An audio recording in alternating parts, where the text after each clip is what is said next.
Okay, gang, here we are again. So this is episode number 27 that we're doing.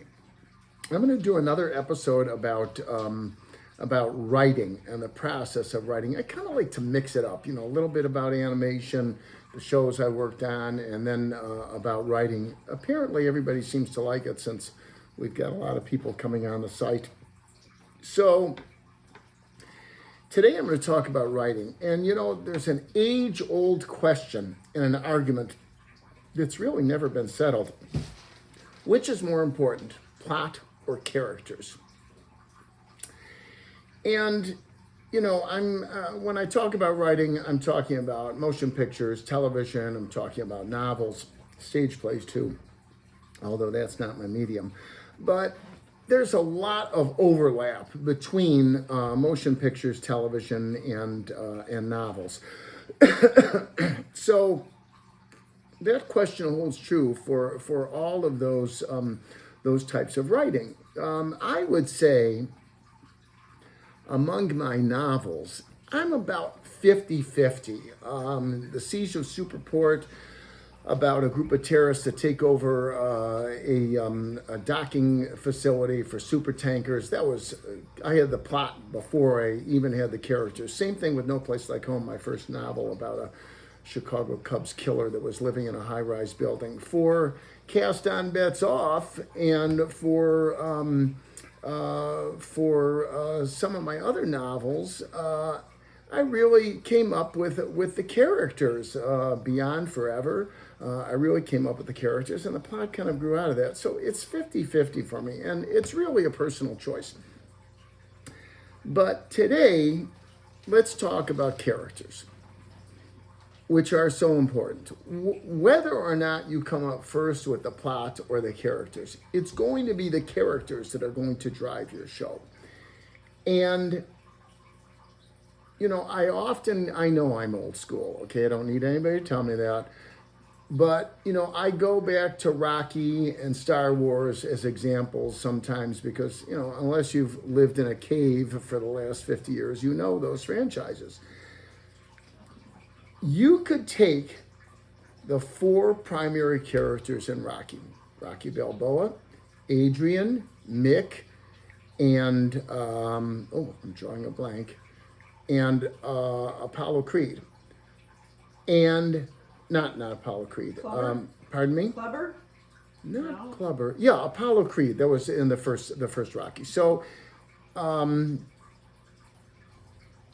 Rocky, Mick, his trainer, Adrian, and Apollo Creed. You could take those four characters and plug them into Star Wars, and you would have Luke Skywalker as Rocky. You would have Han Solo, the rapscallion, rough and tumble guy, as Mick the trainer. You would have Darth Vader as Apollo Creed, and Leia as Adrian. Okay, so when you have powerful characters, they will work pretty much in whatever milieu you put them into, whatever genre you put them into. So it's important to have great characters. Well, how do you develop characters? And, anybody that knows anything about journalism or writing or communications, like the very attractive lady on the other side of this camera that I know got her degree in communications from the University of Nebraska before she went on to get her master's.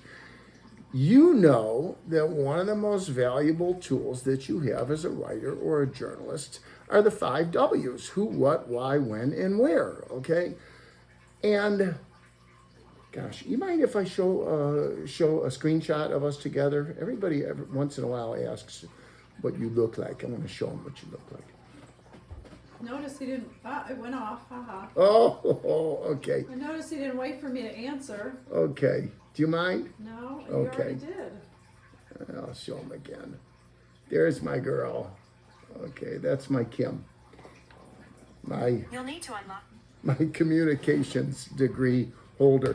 Anyway, it's who, what, why, where, and when. And like with most tools, a lot of us can take something for granted after a while. It's just a hammer, it's just a screwdriver, it's just a pliers. But without those important tools, boy, you can be lost, when it says some assembly required, on Christmas morning, you better have the tools required to do the assembly. And it's the same thing with writing when it comes to developing characters. So let's talk about a little bit, or I'll talk about it, a little bit today about developing your characters. And let's take, one thing that's really good is to write about someone that you know, okay?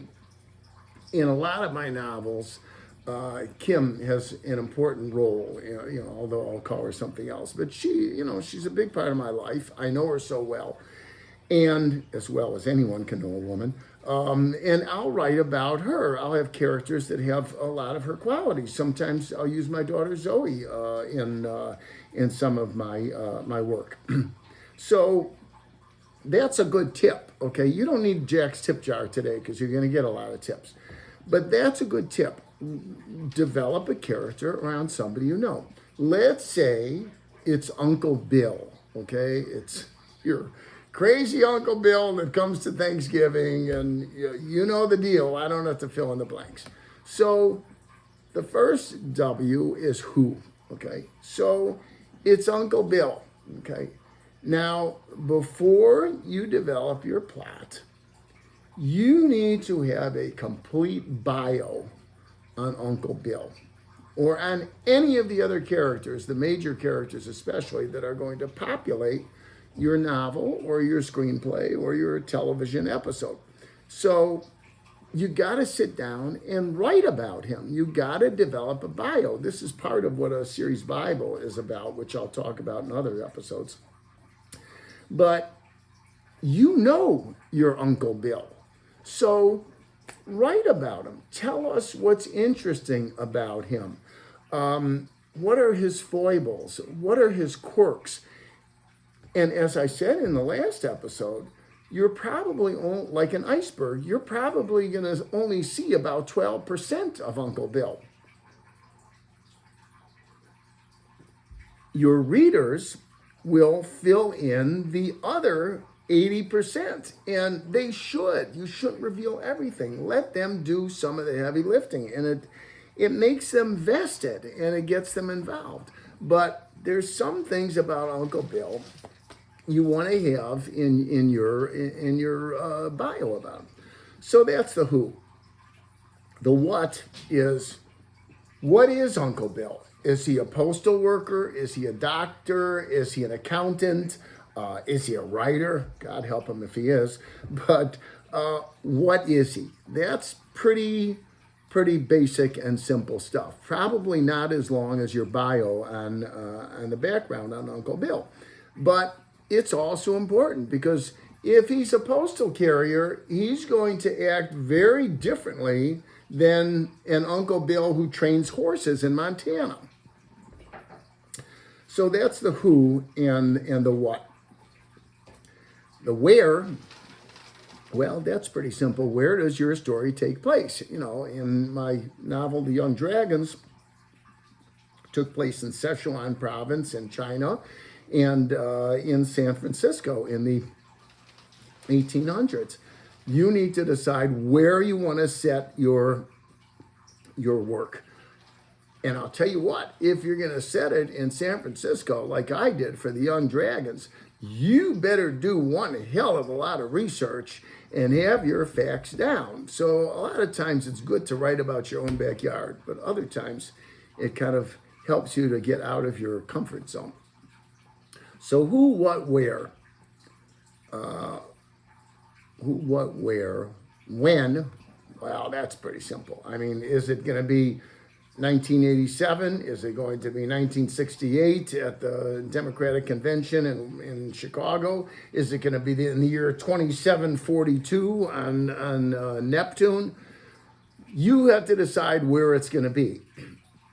And that will guide a lot of your research and setting your plots. So who, what, where, when, and why.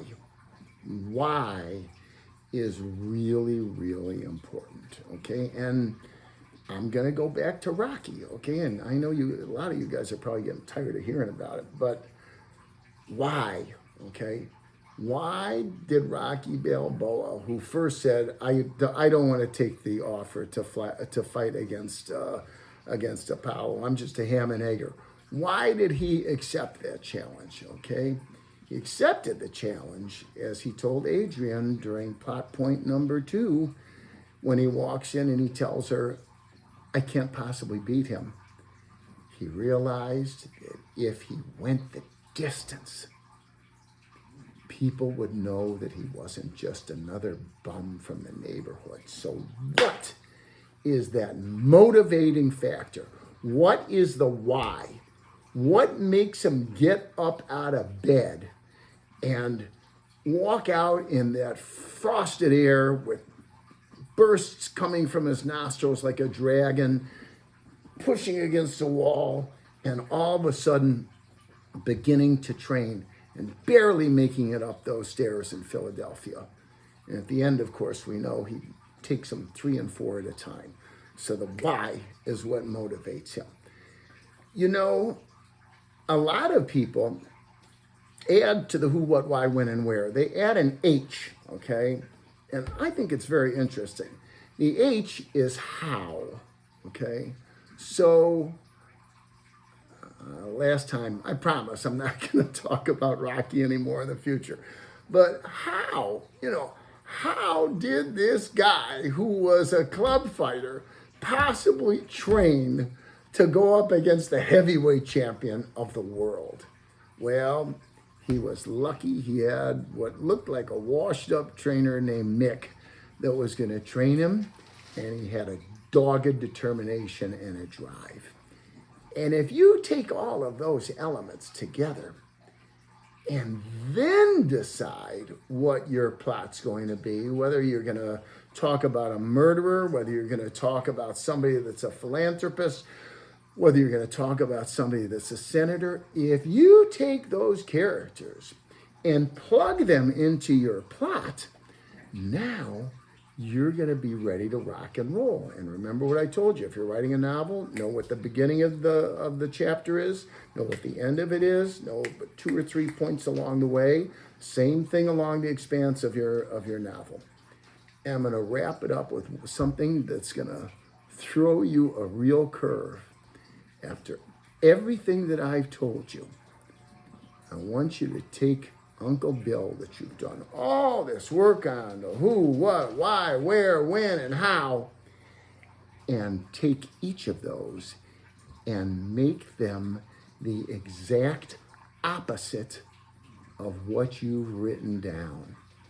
If he was just a ditch digger, turn him into a thoracic surgeon, okay? If you're talking about him being in 2024, put him in 1882.